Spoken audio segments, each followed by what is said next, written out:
y nos vamos con el Nano, con ese podio número 100, número redondo. Está ahora mismo top 6, está a 3 de Raikkonen, a 6 de Prost, y lo he comentado esta mañana con Miguel Ángel. Yo creo que esta temporada, según pintan las cosas, podemos llegar a superar a Prost. Bueno, yo he echado cuentas, Pablo, y si hace podio en todas las carreras, contando las sprint, superaría a Sebastián Vettel. Sí, claro. Que yo creo que es una motivación para Fernando. Si mi abuela tuviera ruedas. Bestial, ¿no? De decir, oye, al 4 veces campeón del mundo, al que me dominó con el Red Bull. Oye, ¿qué pasa? Es un poco heavy, ¿no? Si los podios en las sprint cuentan como podios. Debe, ¿no? A ver, no nos volvamos locos. Los sprint no cuentan como victorias. Es sprint, ¿no? Es carrera sprint. Pero son 23 carreras. Llevamos el 100% de probabilidad de podio. La estadística está a nuestro lado. Pero de las 23, yo creo que si hacemos 16 o 17 podiums, ya está bien. Incluido la 33. Incluido la 33 en ese podio. Oye, Pablo, yo os dije que podía llegar aquí la 33 si pasaban cosas. Y la clasificación ya empezó con Verstappen fuera. Sí. Buen susto. Buen susto se dio Verstappen. Y penaliza a Charles Leclerc 10 posiciones de sanción. Joder, es que Fernando sale segundo. O sea, y le mete el coche en final de recta. Y le mete el coche en final de recta. Y se pone primero en la carrera. La salida es brutal. Lo que quiero que todo el mundo entienda es que cuando yo os digo esto de que puede llegar aquí la victoria, es porque Fernando siempre es capaz de aprovechar las oportunidades. A veces hay oportunidades y hay gente que está distraída, que ha pensado que como no puede ocurrir, pues no voy a intentarlo. Pero Fernando, como siempre lo intenta, como siempre está ahí, cuando Verstappen tiene un problema mecánico, cuando Pérez no sale bien, cuando tiene una sanción Leclerc, ¿quién está ahí? El Nano. Y eso es lo que le hace grande. Yo quiero que la gente entienda eso, porque hay veces que en la vida dejamos de intentarlo porque digo, bueno, si esto es imposible. Cuando hay una oportunidad hay que estar y no hay excusas. Y para Fernando no hay excusas. Y por eso lo ha hecho también este fin de semana.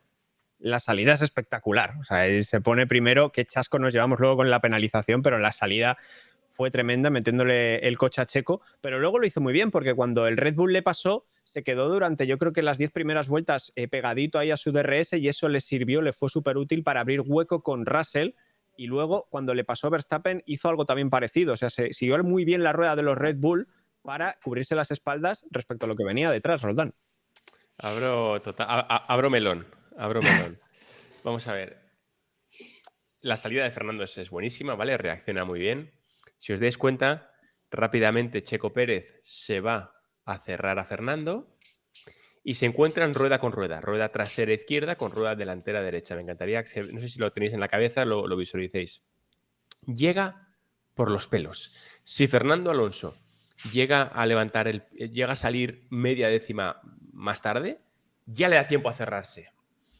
Y mi duda es, si Fernando Alonso hubiera estado perfectamente colocado, ¿hubiera adelantado a Checo? Lo pongo porque esos metros que tú tienes que avanzar para ese medio metrito que estaba Fernando un poco a la izquierda, si llega a estar en el sitio o llega a estar a la derecha, yo creo que Checo ya le da tiempo a bloquearlo.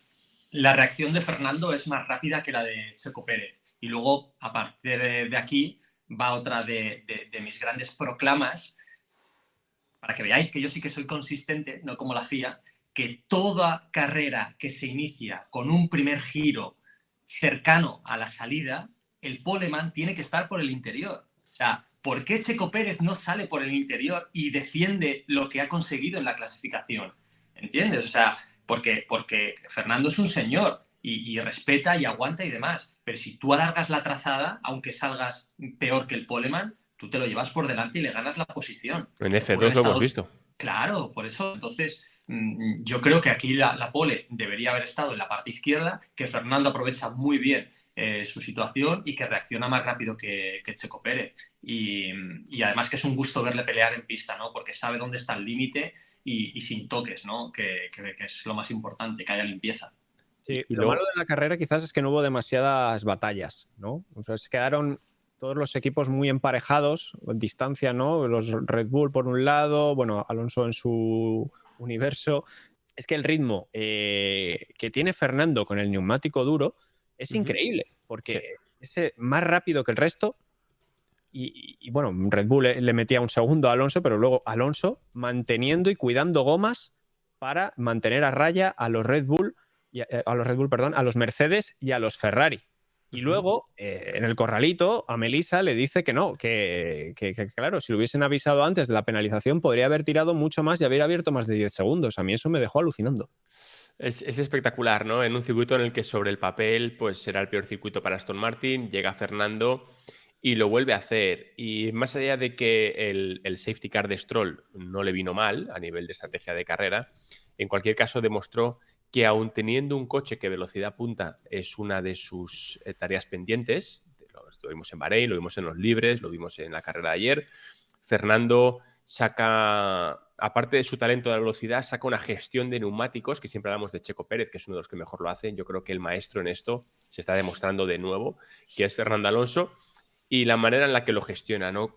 Porque llegar a un final de la carrera de Fórmula 1 con esa capacidad de dar un plus respecto de tus rivales, estando tercero en la carrera, es muy importante, ¿eh? Porque eso te da capacidad cuando vengan mal dadas, porque ahora venían bien dadas la estrategia, el sitio, Verstappen venía de atrás, Leclerc no estaba, etcétera.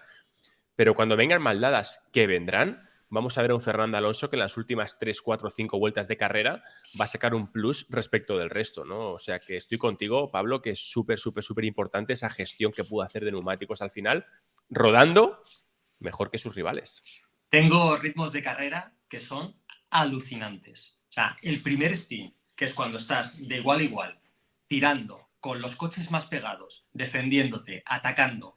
El ritmo de Pérez está en 34 bajos. 34-2, 34-2, 34-1, 34-0. Y Alonso a 3 décimas, 34-4, 34-4, 34-8, luego vuelve a 34-5. Es decir, el Red Bull es una bestia, está por delante, pero el ritmo que le mete Fernando, o sea, es bestial. Y aguanta el neumático, ¿no? Como decía Roldán. Luego es una parte de la carrera en la que luego cae el Ferrari, por ejemplo, que es un desastre en el cuidado de la goma, que tiene velocidad, pero no la mantiene. Y lo del Aston Martin es alucinante. Y me da la sensación de que esto debe ir a más, ¿no? Que deben estar mucho más cerca. Y esa goma, sobre todo la blanda, funciona mucho mejor. Y viene Mercedes, que por momentos estuvo bien con el neumático medio, ¿no? Sobre todo con Hamilton. Yo creo que Aston Martin ha hecho un buen coche también con la goma y que Fernando le mete un plus que evidentemente esto no se lo da, ¿no? Pero que si hubiera dos Alonsos en Aston Martin, que evidentemente no lo hay, que por eso es Fernando, teníamos a los dos coches peleando y restando tiempo también, aunque fuera poco, a los Red Bull, ¿no? Y así sí que se podría pelear. Así que necesitamos un Stroll lo más fuerte posible cuanto antes.